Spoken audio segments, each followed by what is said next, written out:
Good morning, everyone. I hope I'm audible to everyone. Good morning, and we're here for the first webinar of DNS security. DNS Sec by Champika Wijayatunga from ICANN. Before we start the session, I just want to give you a few more information about this workshop. So there will be 3 workshops that will be conducted, and this is the first one. And this is for people who are new to DNS, so it's going to be a very basic one. And then we're going to have the second one for people who are familiar with DNS, and the third one is all about for people who are experienced in DNS. So it's going to be a 3 continuous workshop. So the first one will be held today, and the second and the third, the dates will be informed soon on our Facebook page. And without any further ado, let me introduce our speaker, who's Champika Wijayatunga from ICANN. He is a Technical Engagement Office Manager for the Asia Pacific region at ICANN, the global body that coordinates Internet unique identifiers across the world. Prior to ICANN, he's been with APNIC, and he started his career as a IBM corporation as a technical specialist and worked in IT industry, academia, research, and training environment. Champika holds a postgraduate degree in cybersecurity, in computer science and engineering, and professional education qualifications in cybersecurity, and serves in various technical committees, groups, and communities. Champika has been a regular speaker at various technical and security forums, such as Interpol, Council of Europe, and etc. And he has also received a number of excellence awards during his academic and professional career. So with that, let me introduce and welcome and hand over the session to Mr. Champika Wijayatunga. Over to you, sir. Thank you. Thank you, Darren. Thank you very much. I hope everyone can hear me and everyone can see me, and also the slides as well. So first of all, I want to welcome you all for this training session. And also at the same time, I also want to thank Sri Lanka CERT for inviting me for these sessions. And always, it's a pleasure to work with Sri Lanka CERT. And so as Darren introduced, the objective of this workshop, in fact, actually a series of training sessions, is to cover the important elements with regard to DNS security. And I will just try to show the sort of plan, the agenda that we are hoping to cover today, as well as in the next few sessions as well. Now, as you can see, today we are doing the part 1. So the whole idea here is that to target this contents for the people who are quite new to DNS. And then the part 2 will be mostly targeted for the people who are familiar with DNS, sort of, intermediate knowledge about DNS. And then we will have the last session for the more experienced people, the more operational people who has been in the DNS industry. And because the last session is quite focused on DNS security extensions, actually, the deployment aspects and so on. So that's the plan, that what we intend to cover. And in case if you're already familiar with DNS and things like that, this could be probably a recap for you, because today is more of a introductory session. But feel free to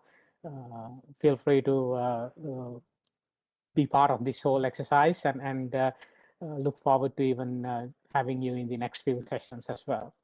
So that's the plan. So what we are going to cover today is about the overview of DNS. So we will discuss what is DNS and the key elements in DNS. And then we will spend some time talking about DNS servers. So here we are referring to things like the root servers, the authoritative servers, the resolvers, and so on. And then we will try to spend a little bit of time trying to understand how the DNS data looks like and how it's handled. And then finally, we will just try to quickly give a very quick, brief overview why we really have to think about DNS security. That would be basically to have a flow so that we can then start our next sessions accordingly, right? So that's the sort of plan for today, and hope that this session will be useful to you. All right, so let's actually go into try to understand the basics of DNS. So I have an overview here. Now, first of all, you need to think why, or what is DNS and why we really need it. Now, as you may know, the internet started a very long time ago, right? 40 plus years ago or so. And during very early days, obviously, there were, even before DNS, the internet still existed. So we still have to sort of, get the packets from one place to another place. I'm talking about the data packets. So we have a protocol, which is TCP/IP. And in TCP/IP, we have different layers. So as long as we know the IP address, or which is actually the IP layer, we can get the data from one place to another place. So IP addresses are very important, right? Now you can see in the slide that there are two versions of IP addresses. One is IP version 4 address, IPv4 address, and the other one is an IPv6 address. So as long as we have the IP addresses, we can get the data from one place to another place. That's not a problem.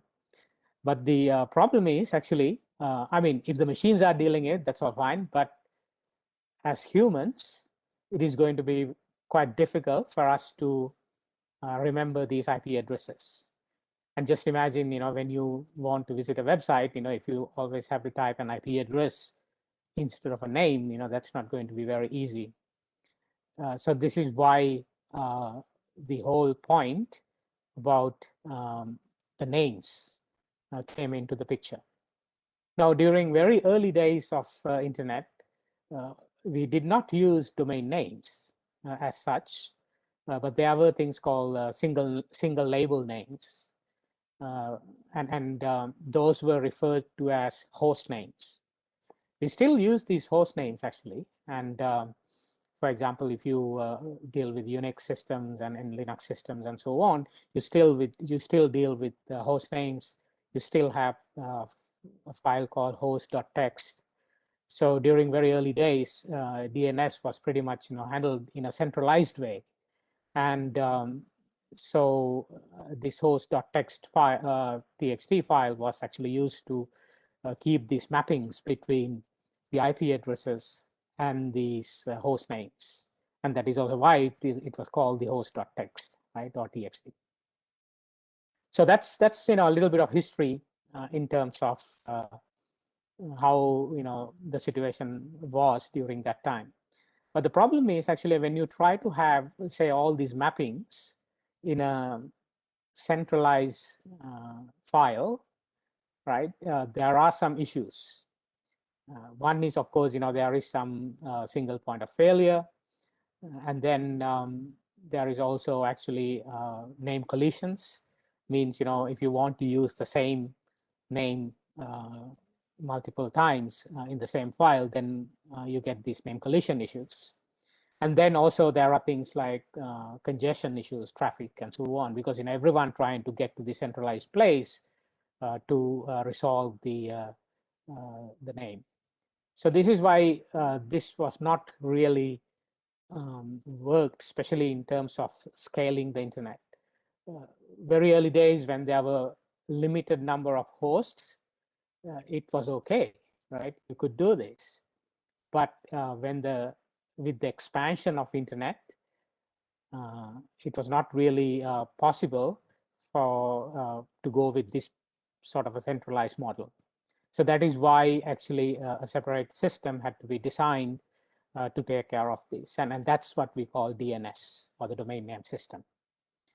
Now, DNS, the very initial RFCs, the standard documents were published in early 1980s, so a very long time ago.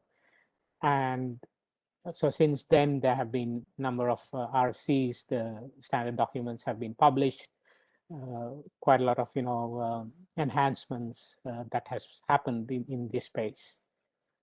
So currently, DNS, or the domain name system, is more of a distributed system or a distributed database. So we will go into discuss more into this current situation more. So I just wanted to give you a perspective of how the DNS has evolved, since a very long time ago, and to the situation where we are now. So in a way, actually, if you consider DNS in a nutshell, first of all, DNS is a distributed database, as I just told you. Here, the data is maintained locally, but the data is available globally, right? Because the internet is global, so we can always reach, in our everyday life, we use DNS very often, right? Even when you browse the internet, when you send emails, when you use your mobile apps and all that, right? We use DNS all the time behind the scenes. And this is also why it is very important that you should actually, especially if you are managing DNS, it is very important that you should understand how it works, the security issues, and securing the domain name system. Okay, so first thing to know, very important, it is a distributed database, right? So which means we are not going to keep the whole domain name system in a single server or a database, basically, right? It's not in one place, so it's not kept in one database, right? All these mappings is not kept in one database. It is all distributed. We simply call this as a namespace. So usually in DNS terminology, we call this as a namespace. Now, a more familiar word for you is actually a domain name. So even when you say actually a domain, right? When you refer to the word domain, that's what we are referring to. When you say a domain, we are referring to a namespace. You can think of it as a database, right? So that's what you call a domain, okay? And then the next thing is resolvers. We have something called, a very important component called resolvers. Resolvers are simply clients. So clients are the ones that send queries, right? So we have a database, right, where we have all these mappings. Now, who wants to query that? It is the clients who want to query all that. In DNS terminology, we call those as resolvers, right? And then where we are going to keep this database, or where are these clients they are going to come and query, that's DNS name servers, right? So we have this term called name servers, because obviously we keep the databases in servers. I mean, simply in this case, because we are keeping namespaces, so they are called name servers. So the whole job of a name server is actually to answer the queries to those resolvers, right? So this is pretty much the nutshell of DNS. So which means, if you really want to summarize the whole thing, very important to consider that DNS is a distributed database, and we are going to keep this database of course, in DNS servers, and then we have resolvers or clients that come and query these databases or the name servers, right? So that's pretty much about it, and then we have a lot of other concepts, within these elements what we discussed, and let's go into sort of more details. But very important to get some overview of these important components. Okay, now we're going into a little bit of, operational aspect here, right? So earlier I was telling you more of a conceptual sort of fundamental that what we needed to know. And so in operationally, say, for example, yourself, think of yourself, right? Say you have your device. It could be a phone, it could be a laptop, whatever, right? Say you want to browse the internet, or you want to use your mobile app or anything, right? So you are, in this case, you are the client, and in your system, typically in your operating system, there is something called a stub resolver, right? And then your applications, they interact with this stub resolver and then send a query to what we call a recursive resolver. Now, the recursive resolvers are typically managed by the network operators. Simply, the ISPs, network operators, telcos, and so on. They manage they operate the recursive resolvers. Now, there are a few terms for these recursive resolvers. Sometimes we also call these as recursive servers. Sometimes we also call as caching servers. So typically, the network operators, they provide the service.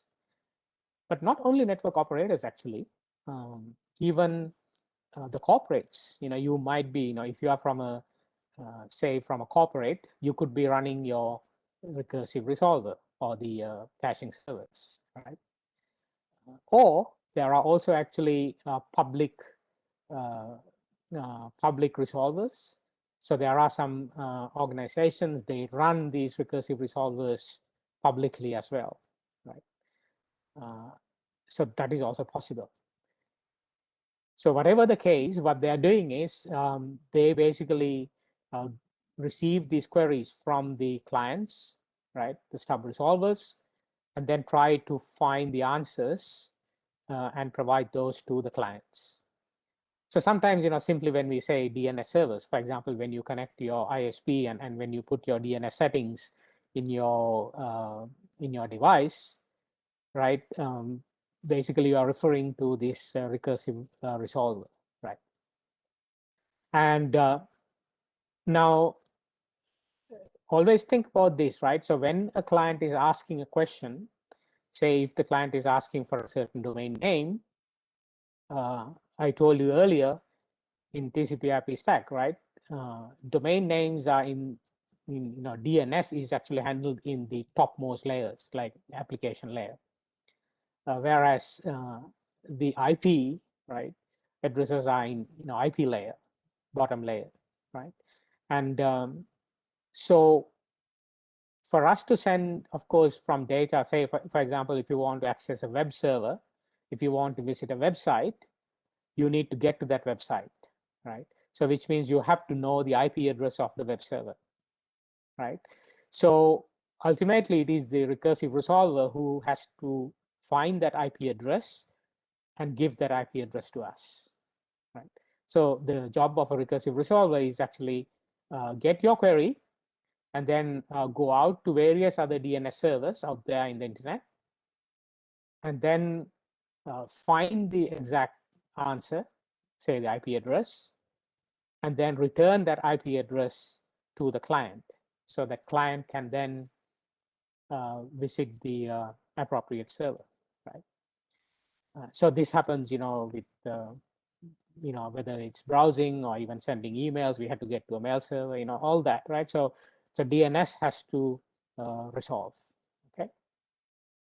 Now, so with reference to this whole function, it is the recursive resolver that provide this answer to the client.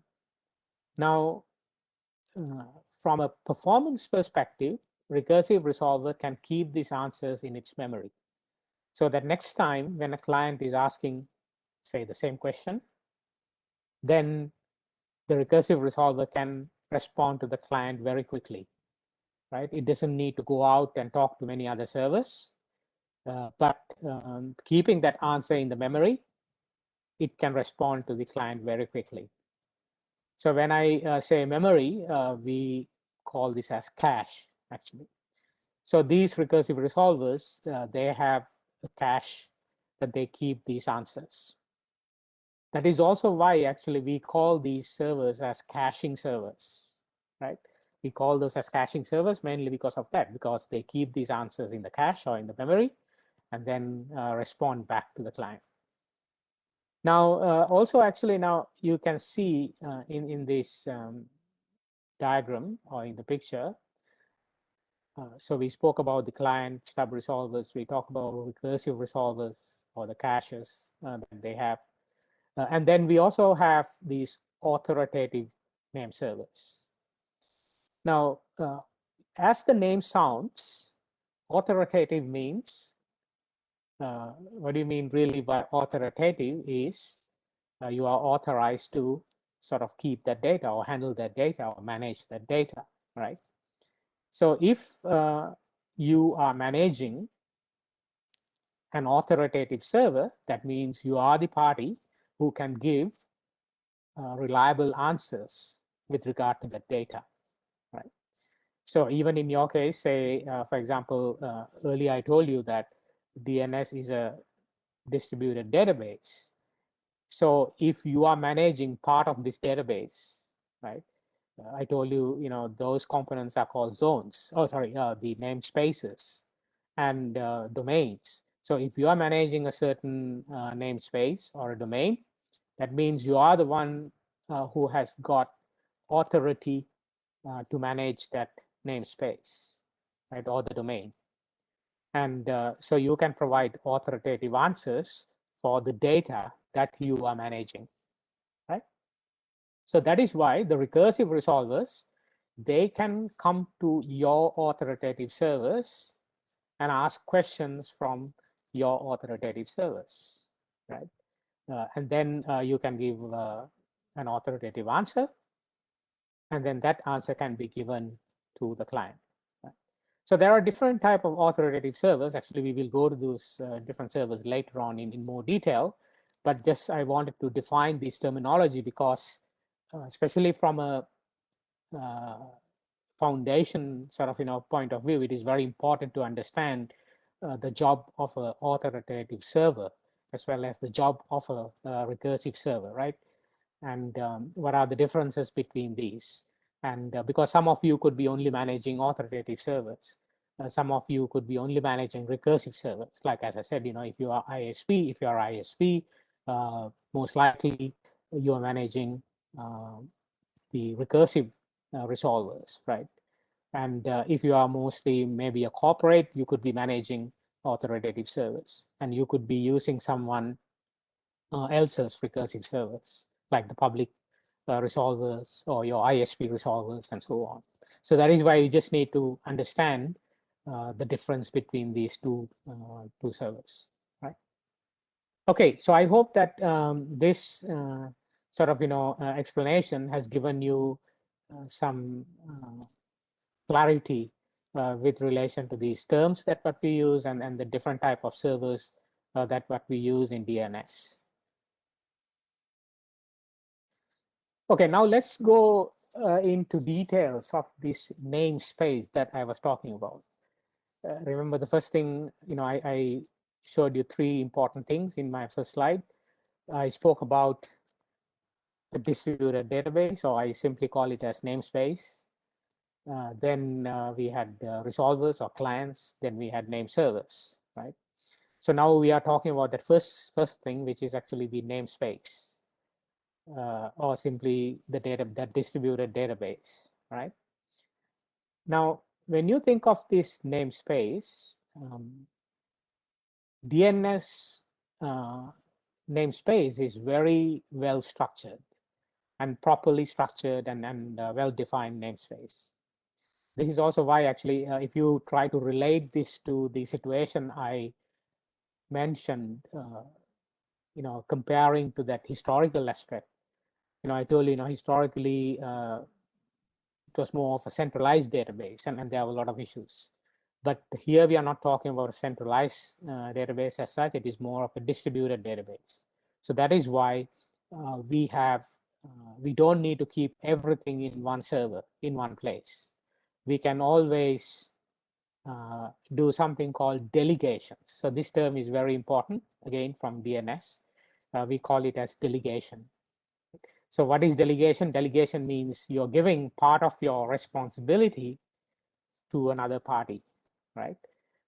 So if say I have a certain space to manage, and if I want you to manage part of my space, I can delegate that to you, right? So in a way, this is more of a parent-child relationship, right? So I'm sort of becoming the parent, and then you're sort of becoming the child, because I am giving part of my responsibility to you. So this is what happened throughout in the DNS hierarchy.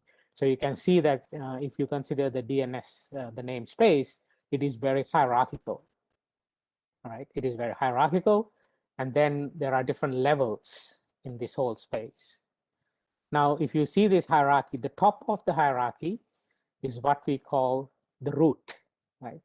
So this is again a very important terminology in DNS, and that is called the root. So when you hear the term root, root means actually the top of the DNS hierarchy, right? It is also a namespace. Remember, it is also a database, and this space is actually called the root database.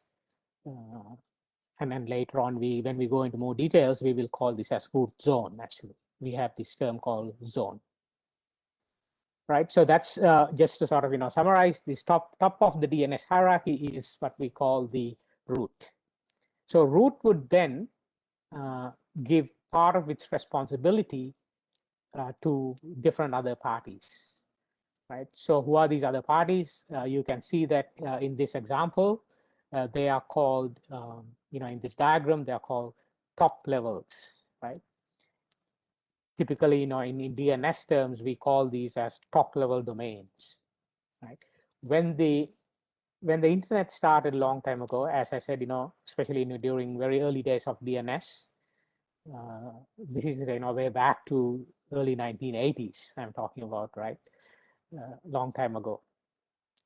There were only very limited top level domains, and these top level domains were called generic top level domains, and there were simply 7 of those during early days, like .com, .net, and .edu, and so on, right? So these were some, based on this categorization, there were these different delegations were made so that, different entities could look after those namespaces. But then over the time, when the internet grew, especially, became, more of a global network, right? Then this namespace also, started growing. The delegations also started growing.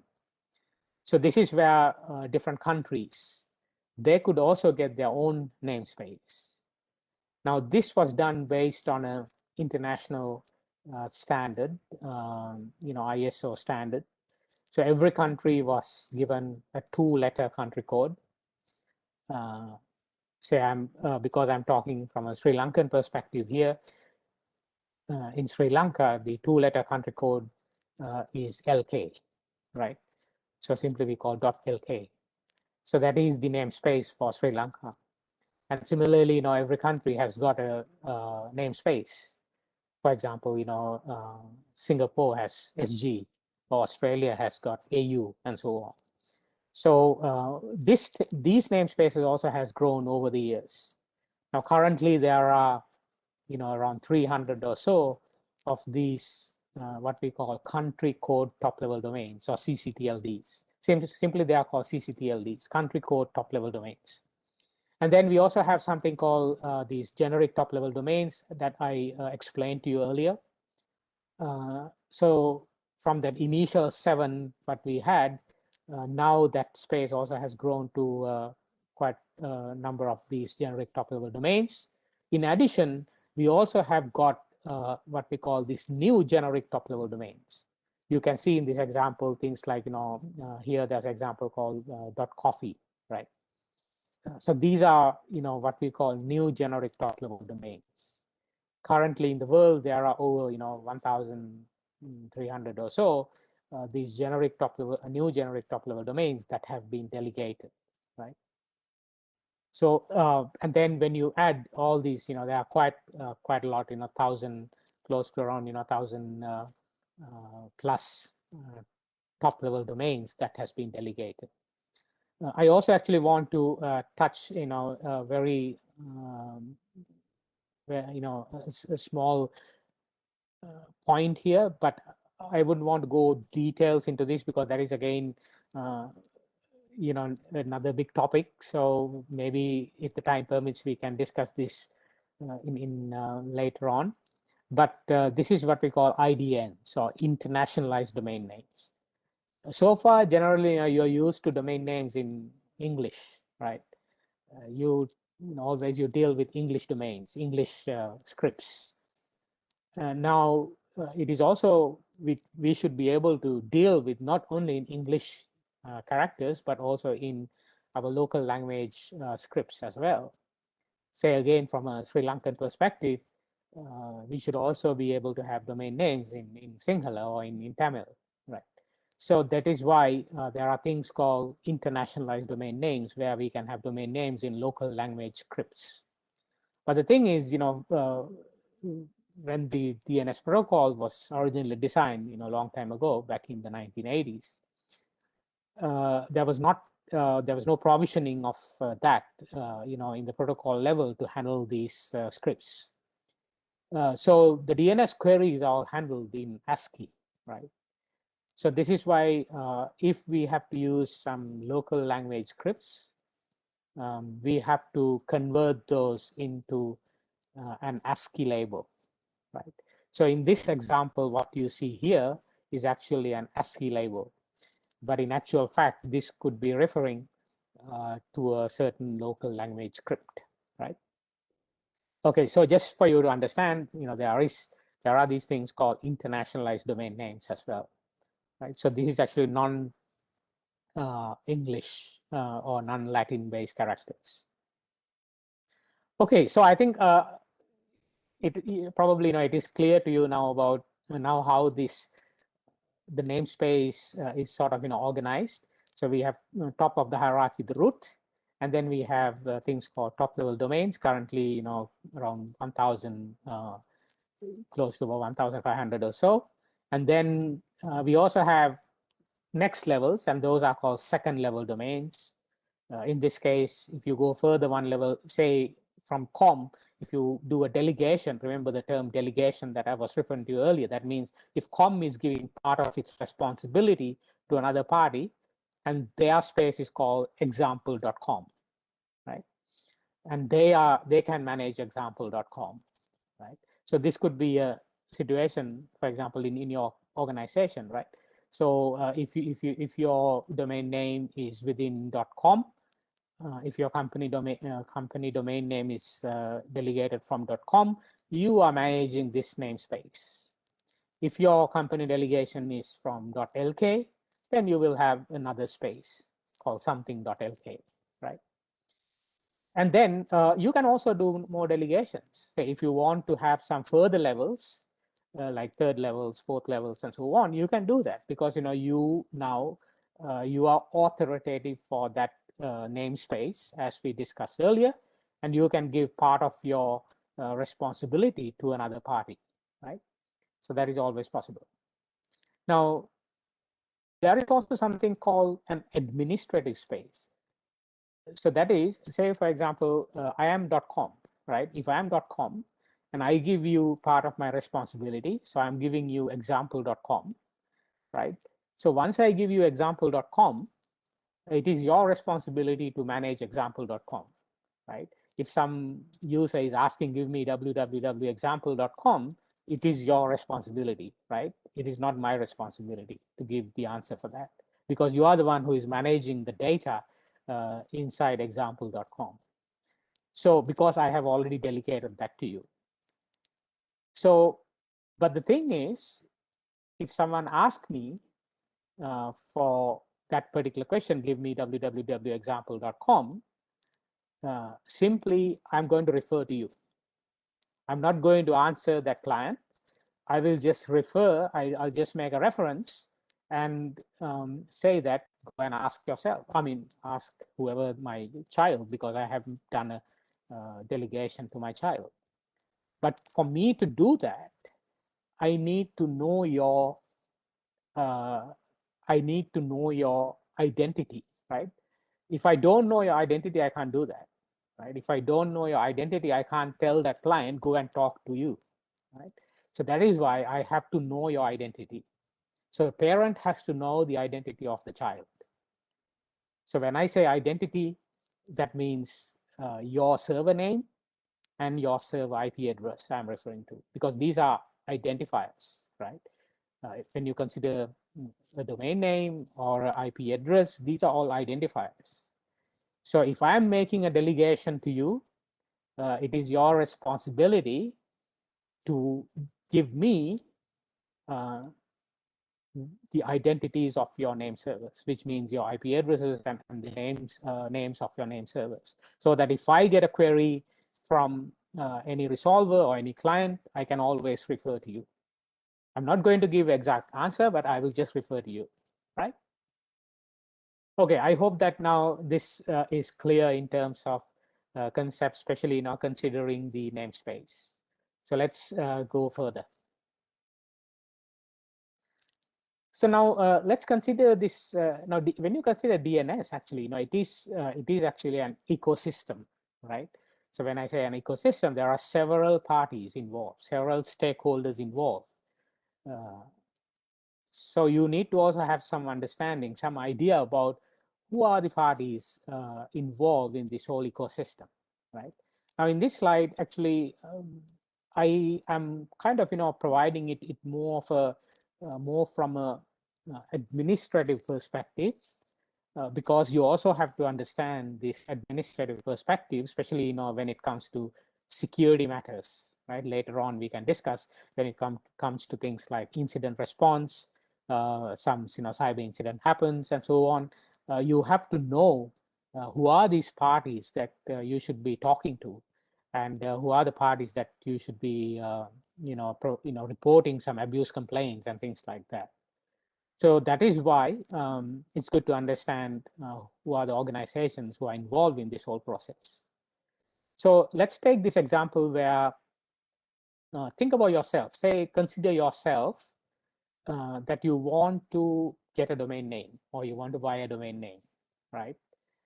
So in this case, we sort of have a terminology called registrant, right? So if you are getting a domain name, if you are buying a domain name, you will be called as a registrant, right? So that's the term registrant, right? You can see it here. So a registrant will go to some parties to buy a domain name. Who are these parties? Now, typically, you would go to something called a domain name reseller or a domain name registrar, right? There are two different parties. So reseller is actually kind of an agent of this registrar.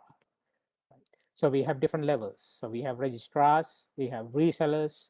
So either the registrant can go to a reseller or kind of an agent, or they can go to a registrar, domain name registrar, right? And then get their domain name. Now, when, say, for example, the registrant goes and get a domain name from a reseller, you will get into a sort of a agreement with that reseller. Or if you're getting it from a registrar, also you will get a sort of agreement with that registrar, right? So that is what we call a registrant agreement. So this is more of a agreement where you have terms of service, the conditions, and so on, right? So typically when you get this, you would accept all those conditions, and you will adhere to all those terms and conditions of that agreement, right? When you get a domain name. right? So that's what we have, what we say, that's a registrant agreement. Now, also actually, earlier I was talking about, okay, the sort of, relationship between the registrar and the reseller. So they also have some, so typically these resellers, they also have reseller agreements with the registrars, right? So that is what we call reseller agreement. And then these registrars, they also have certain agreements with what we call the registry, right? Registry operator or registry. So I'm talking to a few different entities here, all starting with R. So there is registries, and then we have registrars, then we have resellers, and then we have registrants, right? Now, these registry operators, they are the ones who manage those top-level domains that I discussed earlier. If you remember, in the when I was going through the namespace hierarchy, I spoke to you about something called these top-level domains, right? .com, .net, .lk, and so on. And we can only have one entity, right, that can manage that TLD, right? We cannot have multiple parties managing one top-level domain, right? We only have one party managing that top-level domain, and then that party is actually called a registry operator, right, or a registry. And then that registry, of course, they will have number of registrars, right? They can have many registrars who can basically, sell domains within their top-level domain, right? So, and then all those registrars, they will have registrar agreements.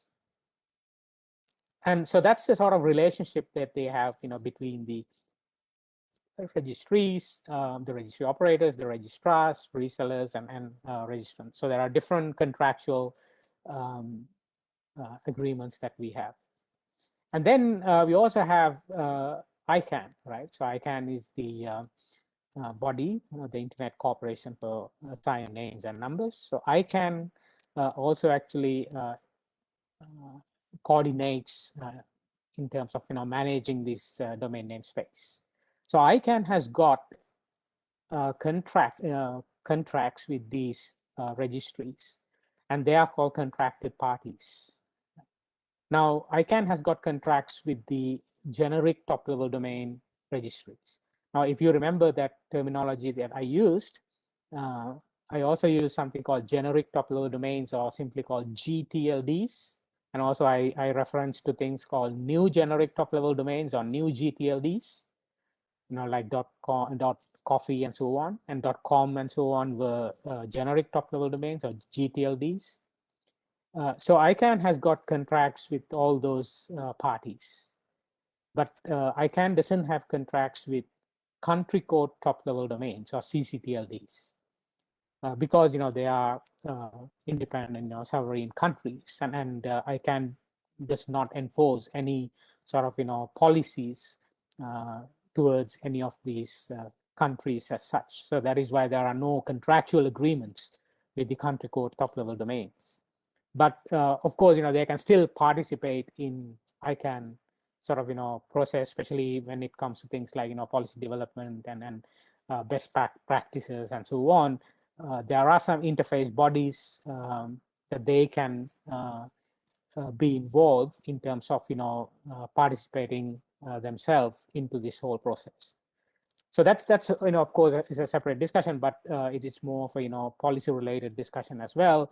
But given that our scope here, especially in an operational environment, I will try to focus more into what is related to us. So I was just trying to explain this relationships, mainly because, especially when it comes to incident responses, in security, incident handling, and so on, you need to know who are these parties. Say, for example, if you encounter, say your domain name is abused. If someone is running some, if someone has hijacked your domain name, or if someone is running some malware, or someone is actually running some phishing domains and things like that, then you might want to actually deal with your with the registrar who has registrar or the reseller who has actually delegated that domain. So this is why it is important for you to know actually who are the parties involved in this whole process, right? Okay, I think now we can proceed. I hope that you can you sort of got some good understanding about that. Now, when you try to put this into sort of more of an operational perspective, now this is where those registrants, registrars, and registries that I was talking earlier. Now, the registries, they have to manage some databases, right? First of all, as we know, as we discussed now, DNS itself is a database, a distributed database. So we have to have our DNS data in our database. But at the same time, these registries also, they have to have some public, they have to manage some public databases called WHOIS databases. Because all these resources, even when you consider a domain name is a public resource, right? It is not that when you get a domain name, you own it, right? You are the sort of custodian of that, right? So that is also why you are sort of renewing the sort of license of the every year, or you are sort of renewing your license, and so you are the custodian for that, and because it's a public resource. And that is also why actually we have to make sure that these public resources are registered in public databases, right? Same goes with IP addresses as well. So these WHOIS databases, now in fact actually we have a different protocol for that, and now nowadays it's called RDAP, or simply it's called Registration Data Access Protocol. That's the protocol. And so these databases are there to register information about the sort of domain name holder, right? So the registry has to manage those databases as well, right? So the registry, obviously, then they could also be managing various other databases, things like registry databases, where you have details about the billing and things like for their billing and so on. So there are a lot of responsibilities when a registry is running their registry function, right? So that's the registry function. And then we also have those, if you remember, the name servers. Earlier I was talking to you about authoritative name servers, right? So whoever the party, say in your case, if you have got your own corporate domain name, say example.com or example.lk, you will have to decide that because you have to run the authoritative name server, you have to keep the authoritative data related to your namespace or domain. If you are a corporate, if you are an organization, you have few options here.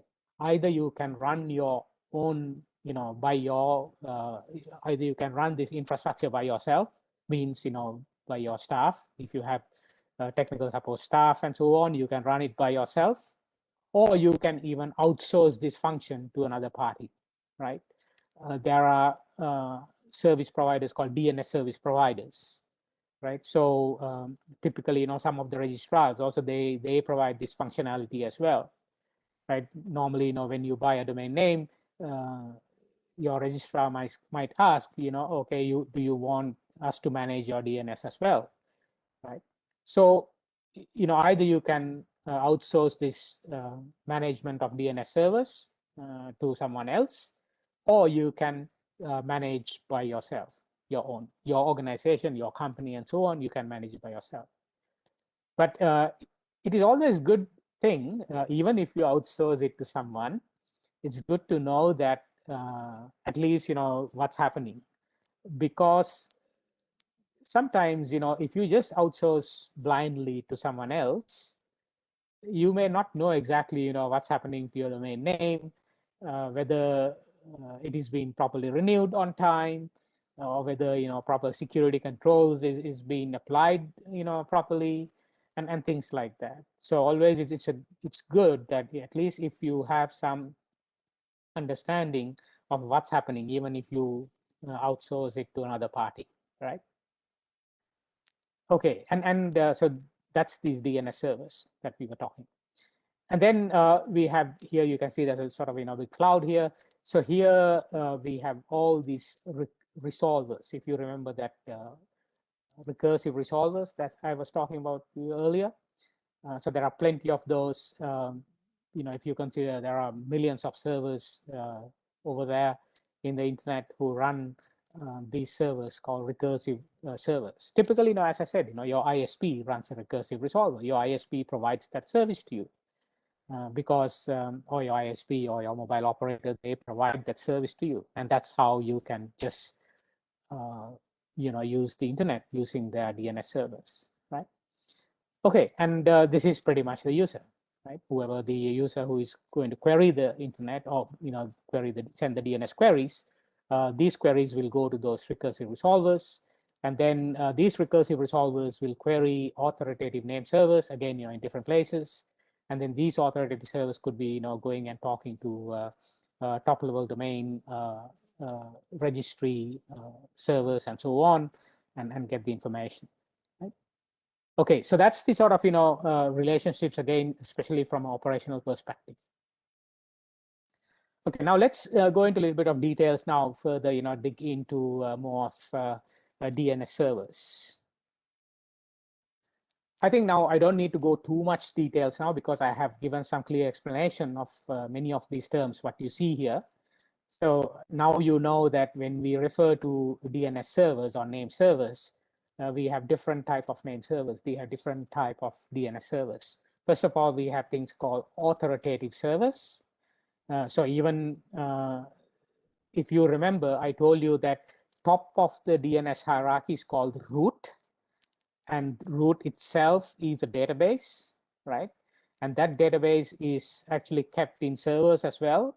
And those servers are called root servers. So that is simply what we call a root server. And then we also have authoritative server. I mean, root servers are, of course, authoritative for the root database, right? And then we also have our authoritative servers. Say in your case, if you have got example.lk or example.com, now you need to keep that database in your authoritative server, right? Or you can just outsource it as we discussed earlier. In whatever the case, you have to keep that database in an authoritative server. But if you only have one authoritative server, that is not enough, because if you only have one authoritative server and if that authoritative server fails, you are in a trouble, right? Because there is no one to respond in relation to that authoritative data that you have, right? So if you are going to manage an authoritative server, you have to have redundancy, right? So this is where we have a concept called primaries and secondaries. So obviously, primary means that is your primary server, and then you can have one or more secondary servers. More the secondary servers you have, it is better because you increase your redundancy, right? You can do things like load balancing and so on. So those are also all these are authoritative servers. And then in terms of recursive servers, I think I explained to you earlier.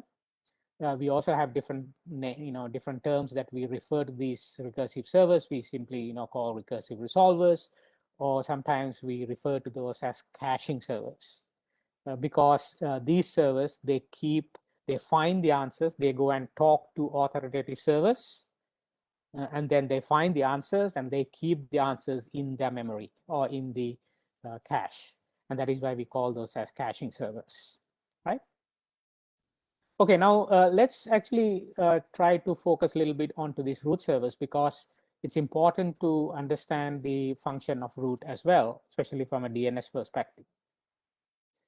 Now, I spoke to you about root servers, right? So what is the objective of root servers? The objective of root servers is to keep the root database, right?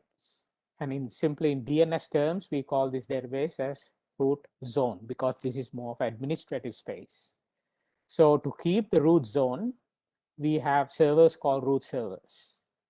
Now, root zone is very important from a DNS point of view. Why? Because root is the top of the DNS hierarchy, right? In a hierarchical database, top of the DNS is actually the root. And so again, if we only have one root server, that's not good at all, right? Because we can't only have one root server for the whole world. Then there is obviously the single point of failure, and then all the queries will get to that server, the congestions, the traffic, and everything, right? So we don't only have, that's not the case, right? You're not talking about only just one root server here. We need to have multiples of root servers, right? We need to have a lot of redundancy at the top of DNS, especially from a security point of view. We need to have that redundancy and also the load balancing aspect as well, because if you have more number of root servers, that will increase the resiliency, right? Even if there is some attack, because nowadays there are lots of DDoS attacks and things like that. So even if, say, even if some root server goes down, we still have more root servers that can handle these queries. So having more root servers is always good, especially from a security and stability and resiliency point of view. Okay. So you might wonder now, okay, where are these root servers? So these root servers are all over the world, right? So very important thing for you to understand again is that even though we have a lot of root servers scattered around the world, you can see some statistics. Actually, I generated this yesterday, right? Based on yesterday's stats, we have 1,375 instances of root servers around the world, right? So over 1,000 root servers. So even if one or two goes down for for some reason, we still have the root, right? Because without root, obviously, the DNS hierarchy wouldn't exist. And remember, all that delegations to top-level domains and so on, that's done by the root. So that is why the root zone is very important for the DNS resolution. Okay. And so currently, there are over 1,000 or so root servers scattered around the world. Now you can see, they are all in different places. It does not mean actually, here if I just point to this place, it does not mean that there are 200 something root servers in one place. This is just a sort of because this is zoomed out. So if you just try to zoom in further, say because given again from a Sri Lankan context, let's try to zoom into more of Sri Lankan perspective here. Let's get closer to Sri Lanka. If you just try to zoom in around Sri Lanka, there are, you can see number of root servers around us, right, around Sri Lanka. So here you can also see actually in Sri Lanka, there are a number of root servers as well. Okay, if you further zoom into Sri Lanka, you can see that there are 7 root server instances in Sri Lanka, right? These are physical root servers located in the country, okay, in data centers and so on.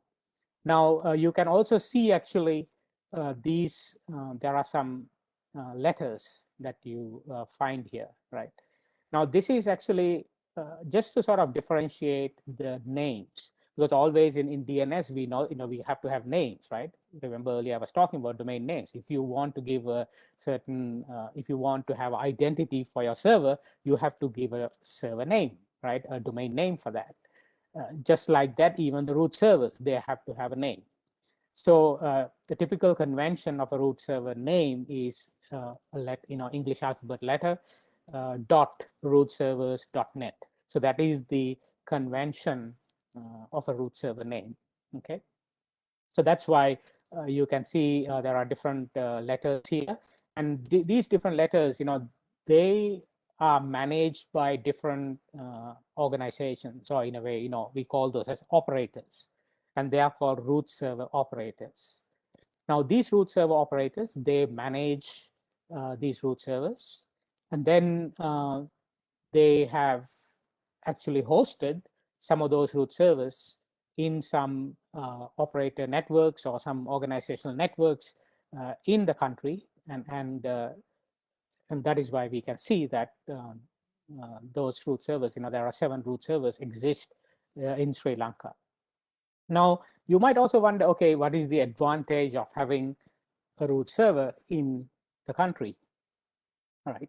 Now, if I again go back to a little bit of history, say about before 2008, there was no root server instance in Sri Lanka. So the first time when we put a root server instance in Sri Lanka, that was actually back in 2008 timeframe, right?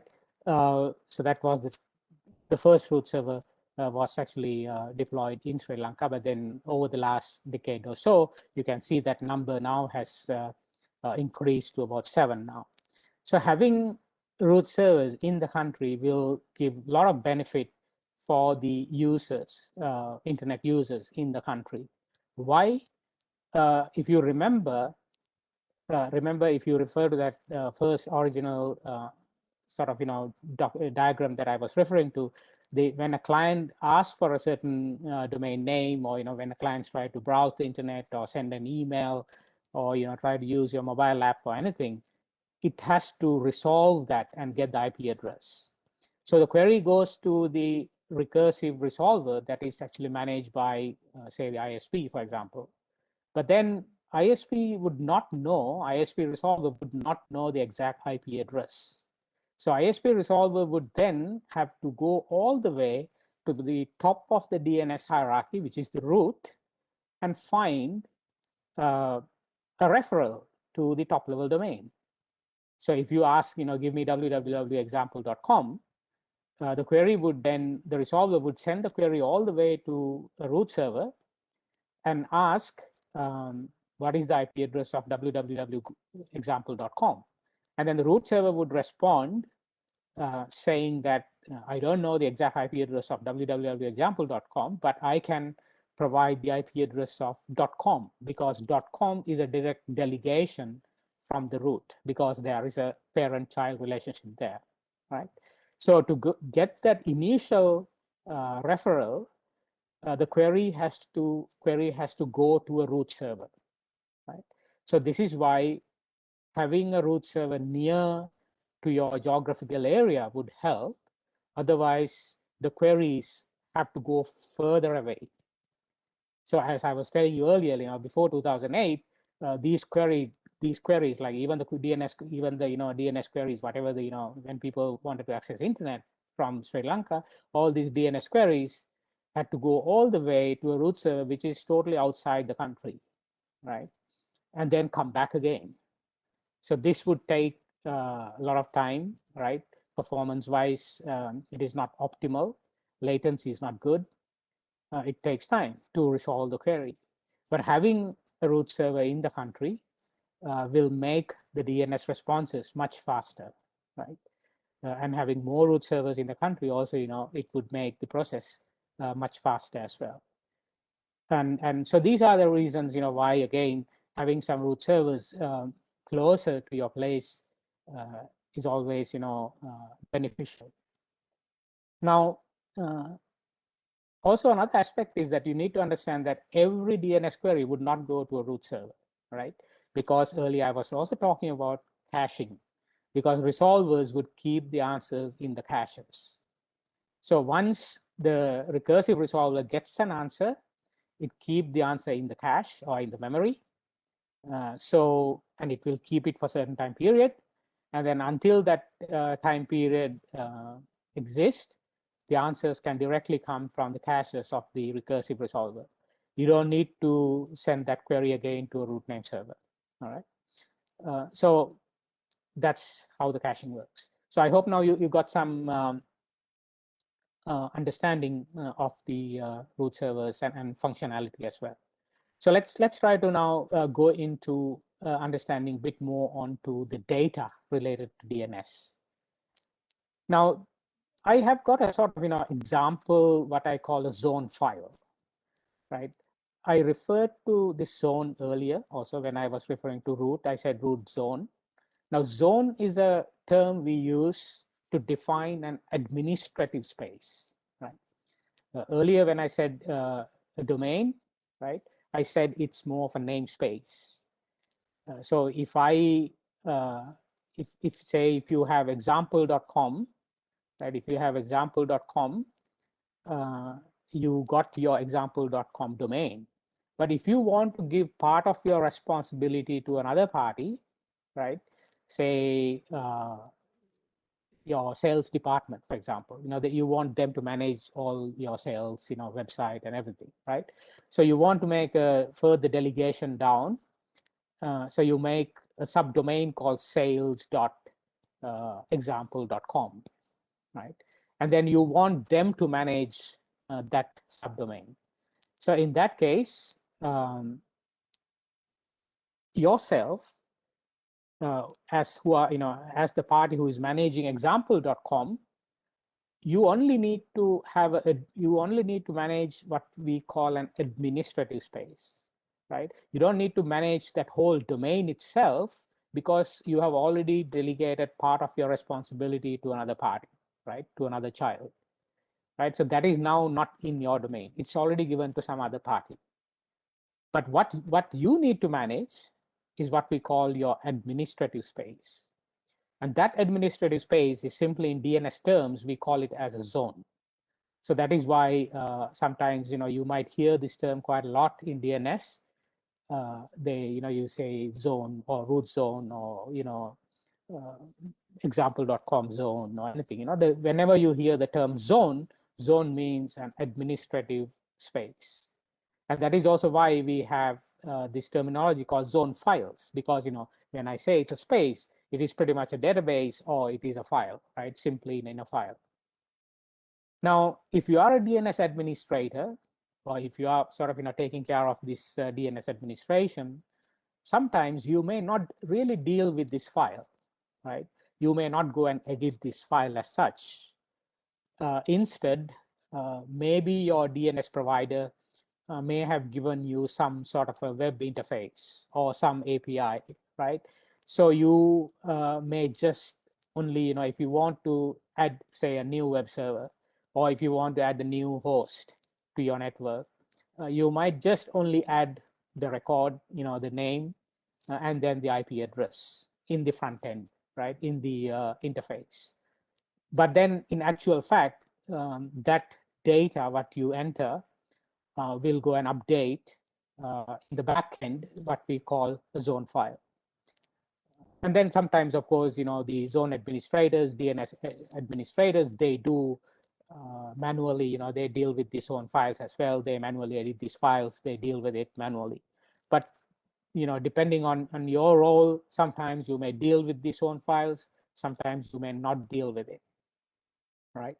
But important thing for you to understand is inside a zone file, this is where we define all the DNS data, right?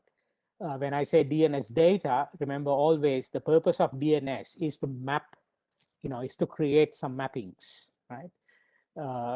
You are mapping one type of resource to another type of resource. So that's what you see in this example zone file. You can see the origin is referred to as example.com, right? So if you are managing this example.com zone, you will have to define your DNS data related to this example.com. So there are various records you can see here. You can define your administrative details. You can define your name server details. Remember earlier we talked about your authoritative name servers. I told you at least you should have 2 authoritative name servers or more. So you can define those authoritative name servers, and those name servers has got a certain name. Okay, so these are the things that you are defining inside your zone file or inside your zone database, right? And then the IP addresses, for example, in this case, you have a name server called ns1.example.com, right? You have defined it using an NS record, and this record is called name server record. And then you also have defined this NS1 is actually having the IP address. It's an IPv4 address, which is this IPv4 address. And similarly, if you have a web server called www, and you have IP address for that. And so you define all these things. And if you have IPv6 address, you define that, right?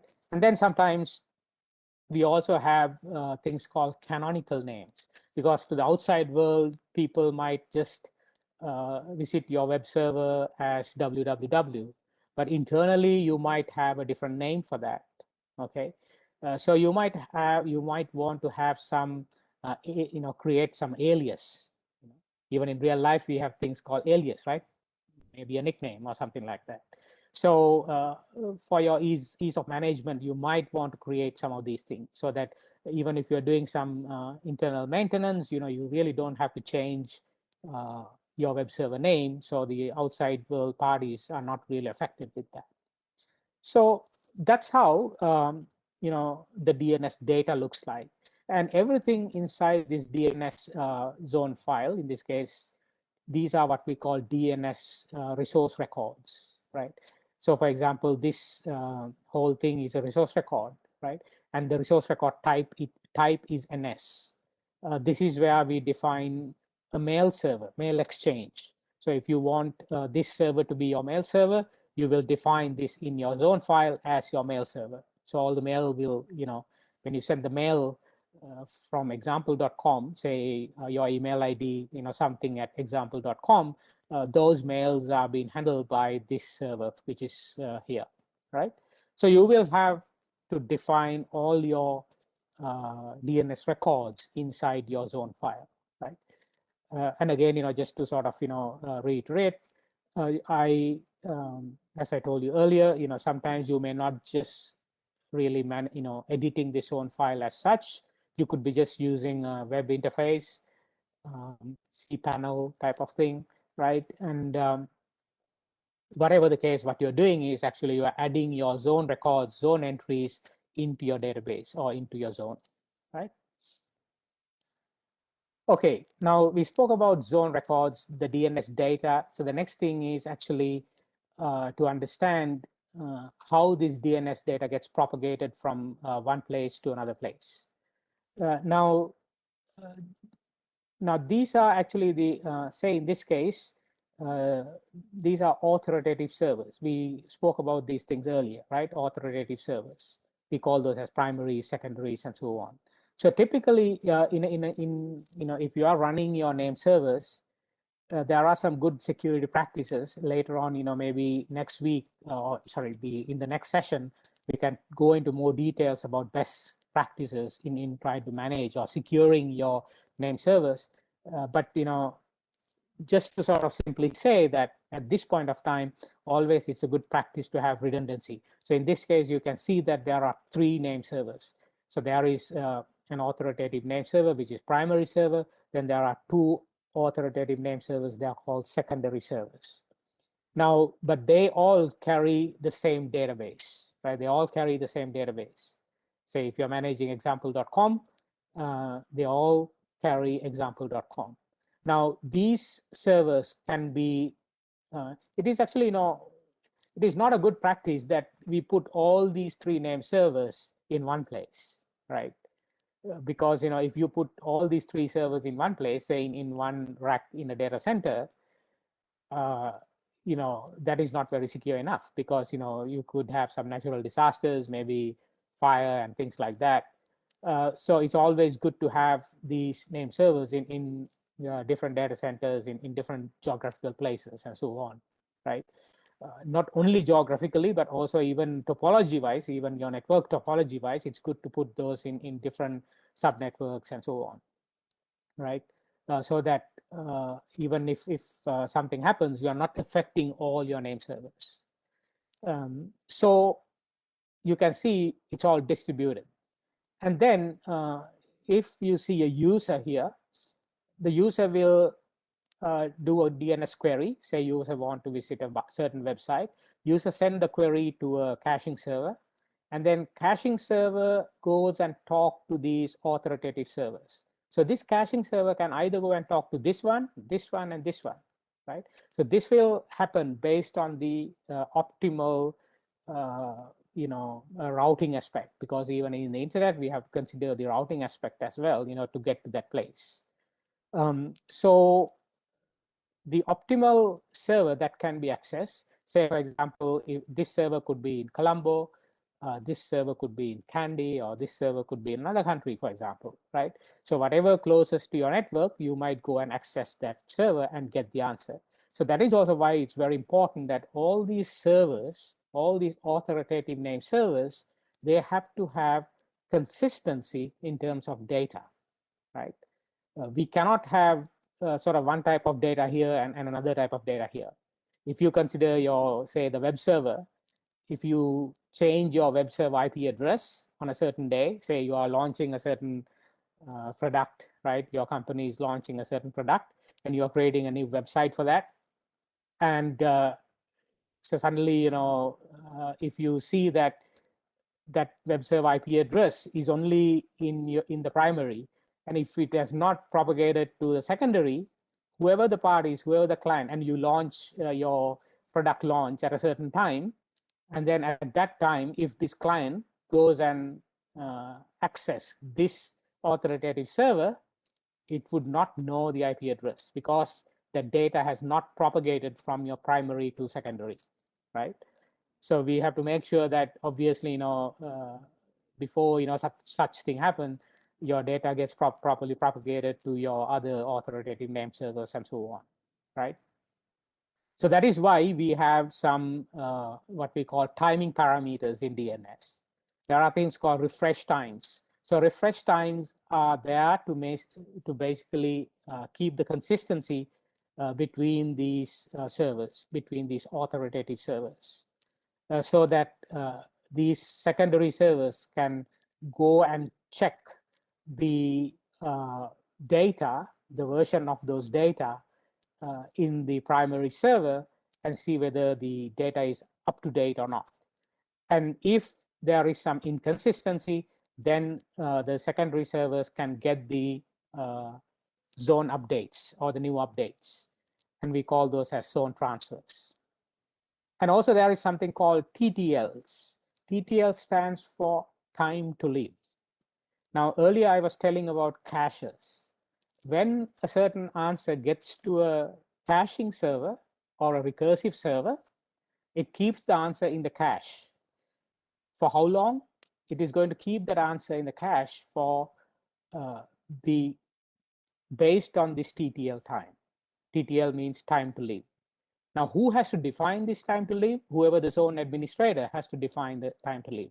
So if you are the zone administrator, you have to define what should be the TTL for that particular record. Remember earlier we went through a lot of these DNS records. So you need to define the TTL. If you define the TTL as say 1 day, then that data will be kept in the cache for 1 day, right? So until the whole day, then that data will be served by the recursive resolver by its own cache, right? And also we have to make sure within that time, we do not do any change to the original data or in the primary.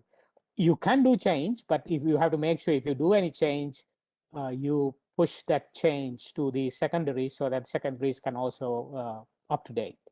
So there are, of course, provisioning for that. There are things called, you can send some notifications to your secondary servers so that you can send your updates to your, you can actually let your secondaries know those updates so the secondaries can get the new update so that all these authoritative servers, they are synchronized to each other, okay? All right, so the bottom line here is that authoritative server synchronization is very, very important, right? It is quite important. And then we have to, I think I have already explained these points, why it is important to have server synchronization, right? So I can just skip this slide because I've already spoken about all these things. Right? Okay, now let's do a very sort of quick sort of animation demo type of thing, how a DNS query gets resolved, right? So let's say now you have your phone here, right? You are the client, or you can consider your laptop, phone, whatever, right? And then you want to actually, either browse browse a certain website. So in this case, say you want to query, right? And you want to browse, say in this case, www.example.com, right? So in your browser, you would type www.example.com and say this, in this case, your recursive resolver is this, right? So if this is your recursive resolver, now there are, I told you, like this recursive resolver could be managed by your ISP, the service provider, or you could be using a public resolver as well. Whatever the case, you are sending a query, right? You are sending a query, and your query would be, give me the IP address of www.example.com. Because if you want to go and download the web page of www.example.com, you need to know the IP address of that web server, right? You need to know the IP address of this web server. So as a client, then you can connect to that web server and download that web page, basically, right? So you need to know this IP address. So you ask this question from the recursive resolver, and then now the recursive resolver then, just let's assume that recursive resolver does not have any cache at the moment. Say it is just rebooted now, there's no cache, nothing. And the recursive resolver now would go and talk to one of those root servers. Now I showed you there are 1,000 something odd root servers scattered around the world. These recursive server would go to the most optimal root server, right? Again, many of these root servers are deployed with a technology called Anycast technology, where you can go to the most optimal based on the routing, right? And so you would go to the most optimal instance or the nearest root server, the most optimal root server that you can talk to, and you would ask, or basically, this recursive resolver would ask the same question. It will ask, give the IP address of www.example.com. But as we know, root server would not know the IP address because root zone is top of the hierarchy, right? We are asking a question about sort of bottom of the hierarchy, like www.example.com. Root is almost at the top. So root would say, sorry, I don't know the answer, but I can respond where the .com servers are. So the root would respond with the .com server IP addresses and the names. And then the recursive resolver can then go and talk to the .com name servers.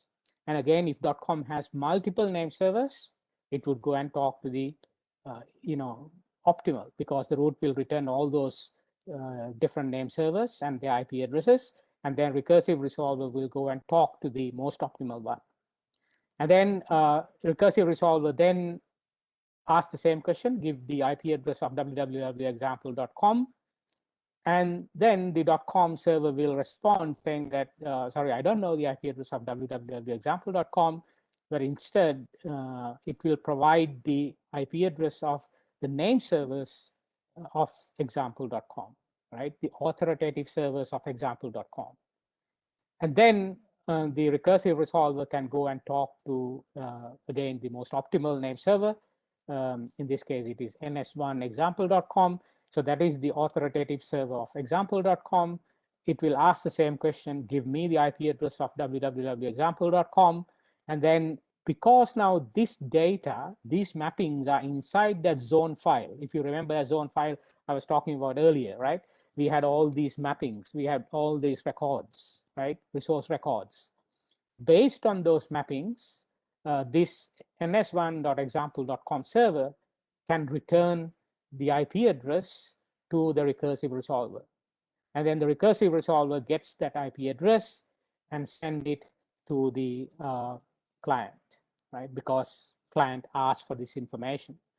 and then so that the client can go and visit the website, right? And so the stub resolver returns the IP address to the browser, in this case Safari, and Safari can go and download that page. Now, once that IP address is received, the recursive resolver will do one thing. It will keep this IP address in its memory or in its cache. Not only, of course, www example.com, but also the IP addresses for .com, or the IP address for the root, and the IP addresses for the example.com service. All these are in the cache, right?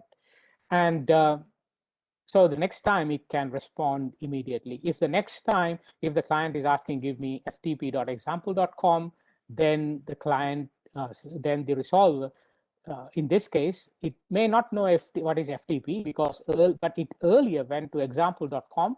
So this time, rather than going to root and .com, it can directly go to example.com server, right? This time it's not going to root server and .com server. It will just go to the example.com server and ask about ftp.example.com, right?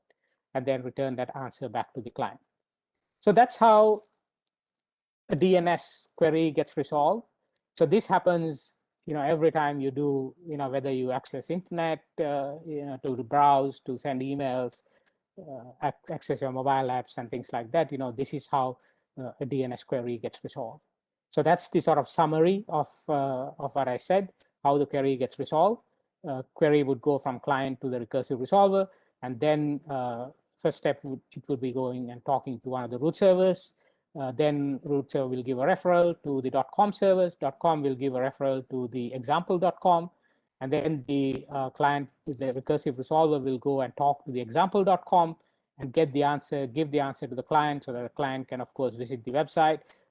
But then recursive resolver will keep the answer in the cache, so that next time, if the client is asking the same question, the question can be responded very quickly, right? No need to go into many other servers like this. All right, I think we have pretty much covered what we wanted to cover today, but I just wanted to quickly give a little bit of, a couple of minutes to just to tell you why security is important, because in the next session, we are going to talk about, going and discussing more about DNS security, into best practices, and how you can secure your name servers and things like that. But why you really have to secure your name servers? Because DNS contains a lot of information about your domain names, your organization, your corporate domain names, and so on.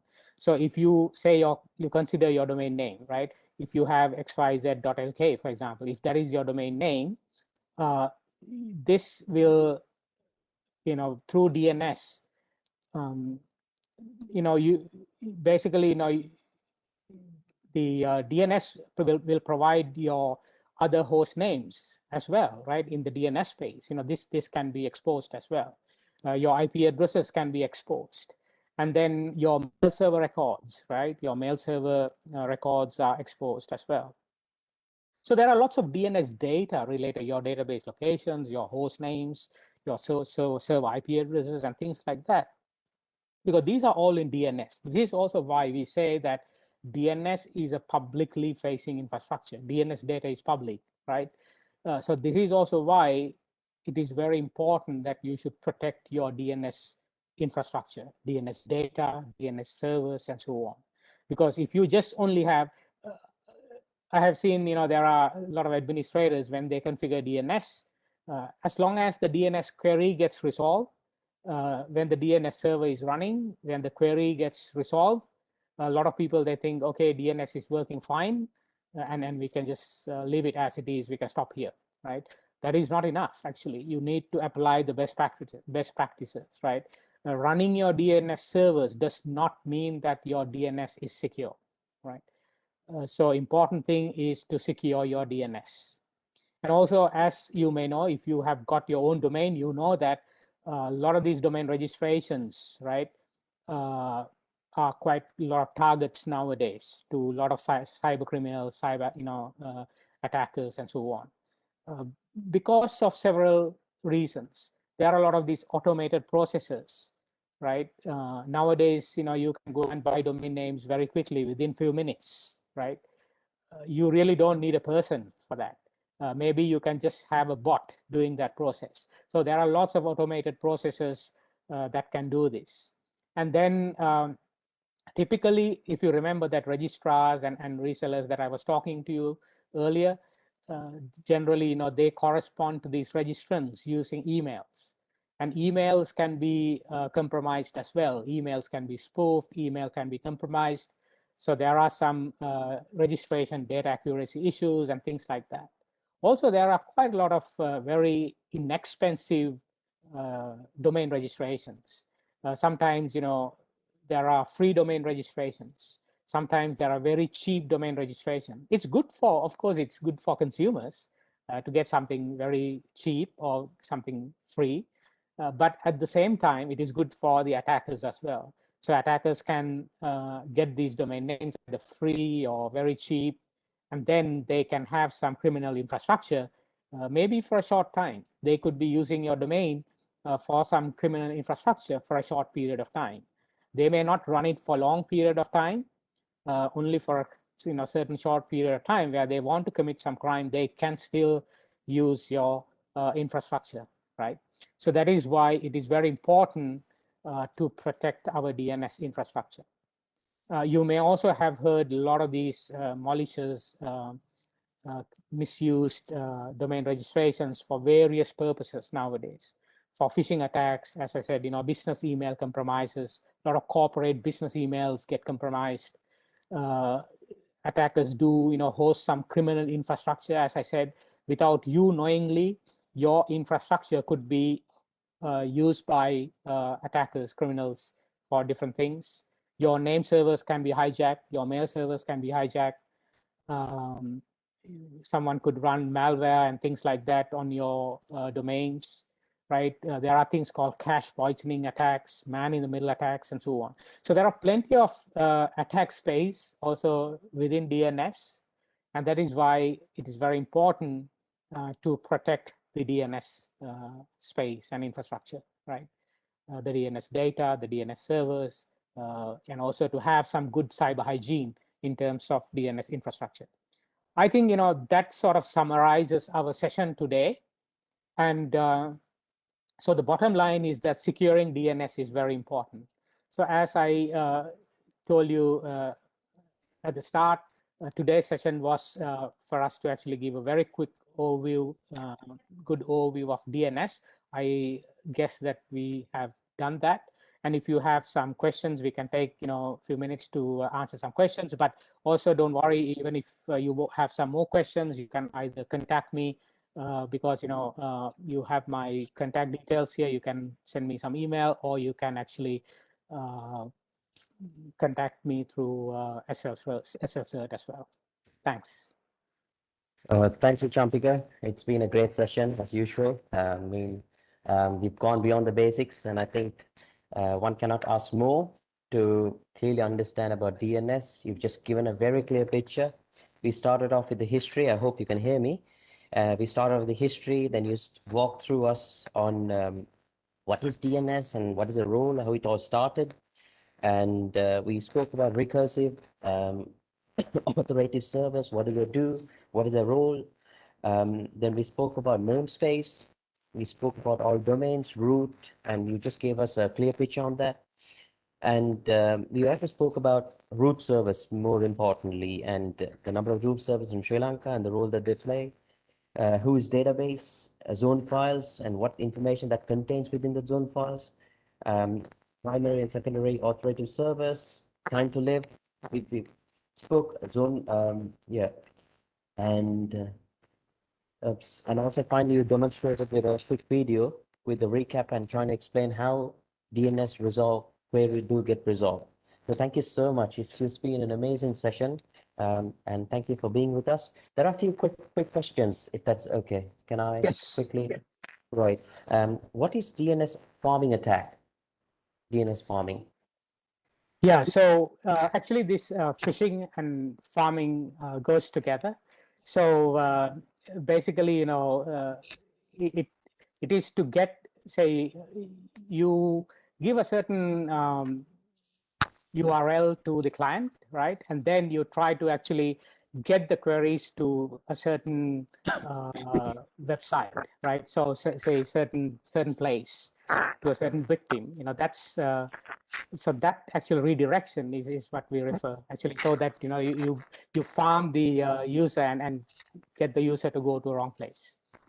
Thank you, Champika. So it's basically redirecting a user from a legitimate site, though he wants to get to a legitimate site, but he's been redirected to a fake or malicious site that the attacker wants them to get in. Thank you so much. And also, just to quickly ask you on, now we've seen WHOIS database and the role they plays, and it's especially when it comes to the law enforcement authorities or even certs, finding information on domain names become very handy. But due to the GDPR, we've seen that some of this information are not accessible in certain part of the region. That becomes a bit of a challenge. What are your thoughts on that? Yeah, very good question, actually, because now earlier I was talking about WHOIS database. In fact, now this WHOIS protocol is there is a new protocol that has replaced that, and that is called RDAP, or Registration Data Access Protocol. So even though we simply say WHOIS, we still say that term, but we actually refers to RDAP. One of the important reason, actually, even that RDAP also can do that WHOIS could not do from a protocol point of view, in fact, actually even quite relate to the question that you asked also. Because previously, with the WHOIS protocol, now, if a client is doing a query in a WHOIS query, you get certain information. If you want to find some information about a certain domain, you can do a WHOIS query and find out what is the domain and who is the registrant, who is the party who registered that domain, and so on. So you can get some information about the registrant, and the registrant contact details, and so on. A lot of details about the registrant. But as you know, a few years ago, as you said, there was this data protection legislation in the Europe came called GDPR. So GDPR is actually, it's a data protection regulation where especially applicable to the EU citizens and the data related to them.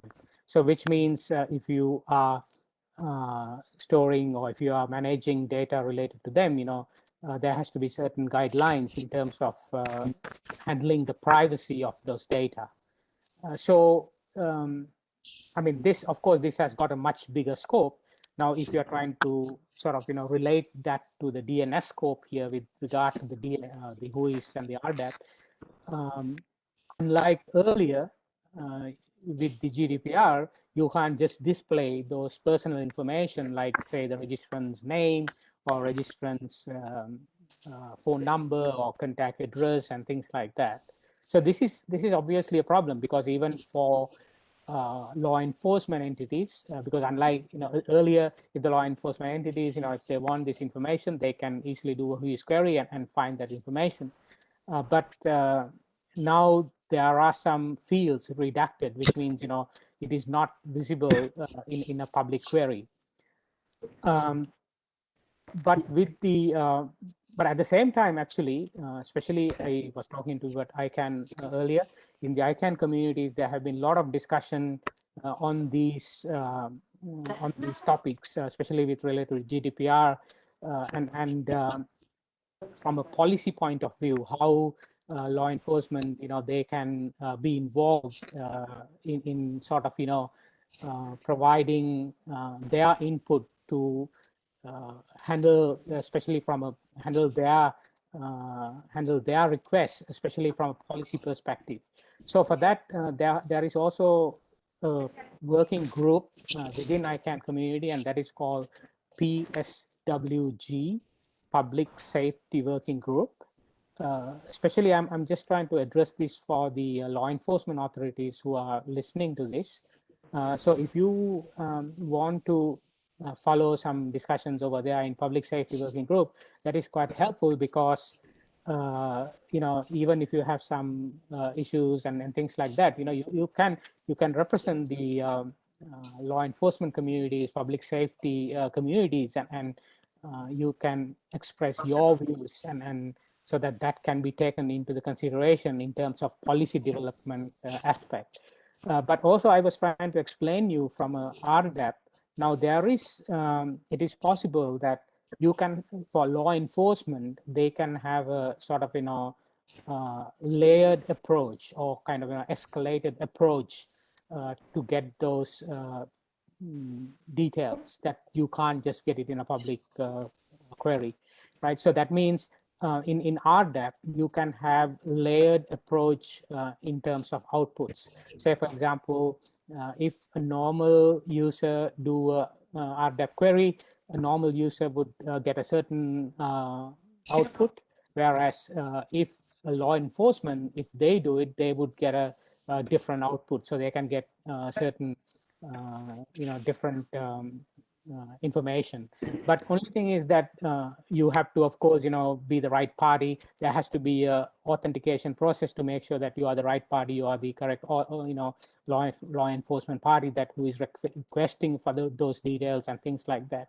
So there is quite a lot of discussion going on in these things, as I said, in the public safety working group. In fact, during this week also, we are having the ICANN meeting as well. So you might want to tune into some of the discussions related to this public safety working group as well, so that you can get some more clarity on many of these policy discussions that are happening. It's a sort of long answer, but I hope that this would clarify some of these difficulties that you expressed. Thank you, Champika. I think that's certainly helped. Just one question. I think we've got few more, but then due to the time constraint, we'll just stick to one. Now, we've seen this cheap domain services that's been offered, which you spoke about. The attackers try to host certain sites, and when you want to get those information about the hosting providers, when you want to take actions against them, and those informations have been hidden, and they're not given away by the registrar. So you can only see, for example, when you go on certain sites, you can see it's godaddy.com, it's hosted there, but then rest of the information is not known. So on such circumstances, what measures can be taken by law enforcement authority or by a relevant organization to take an action against the malicious thing that's happening? Yeah, so it is quite important. Now, this is also why actually I was trying to explain those administrative relationships, especially with regard to say registrants, registrars and registries and so on, those contractual agreements. So all those things matter. So typically, first of all, if there is some abusive domain that you are talking about, it is important to find out who is the registrar or who is the hosting provider and so on, who are the parties involved. And then once you say, for example, because in DNS, you can actually find those details, because you can do, even with a RDAP query, you can find the registrar details. And typically, the registrars would publish an abuse contact. I mean, because this is a good practice, right? So the registrars would publish an abuse contact. So they would also publish things like, a contact number for, any of the abuse matters and so on. So your first response would be, if you can find the registrar or the, the provider, you can lodge a proper abuse complaint based on their acceptable user policy, because typically, they should also have something called a AUP, or acceptable user policy, where they define how they handle this request and what is the response time, and how they handle these queries and things like that.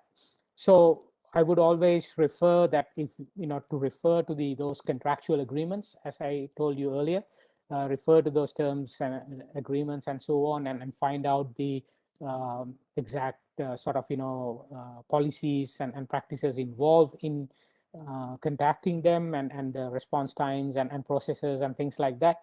So that is important. And then based on that, one can lodge the abuse complaint. And also there, in case if there are some no responses, there are escalation processes as well. So for example, if the registrar is not responding, the escalation can happen to registry, for example. And then because the registrars also have some agreement with the registry as well, so that's why the escalation can happen. Also from ICANN point of view, also I told you that ICANN has got contracted parties, so ICANN has got contracts with the generic top-level domains, if it's something related to generic top-level domains, or if it is related to any ICANN accredited registrars. If there is some sort of compliance type of issue, whether they are not responding or something like that, then you can also escalate to ICANN compliance as well. But of course, before you really get into ICANN compliance, you need to understand whether it is really related to ICANN compliance or whether that should be resolved at the other registrar level or reseller level. But also, actually, I also mentioned that ICANN does not have any contracts with the country code top-level domains, because these are the country-specific CCTLD country code top-level domains. So in those cases, obviously, you will have to deal with the country code top-level domain registries, and then work with them to find a solution for that. Thank you, Champika. Thank you so much for the answers. And I think that brings us to the end of the session. Thank you so much once again on behalf of Sri Lanka CERT. Let me thank you for your precious time, and we look forward to the next two sessions. And I do want to let the audience know that today we spoke about DNS for people who are new to DNS. And next session is going to be for people who are familiar with DNS, so which means we're trying to dive in a little bit and try to understand things better. So we would post you about the date soon, by this week or next week on our Facebook page. So please be tuned. And there will be another session too, which is for the third session, which is for people who are experienced in DNS. So there could be a little bit things with practical, but let's see what we can do. But thank you so much for connecting with us. And finally, thank you, Champika, and we look forward to connecting in the next few sessions. Thank you.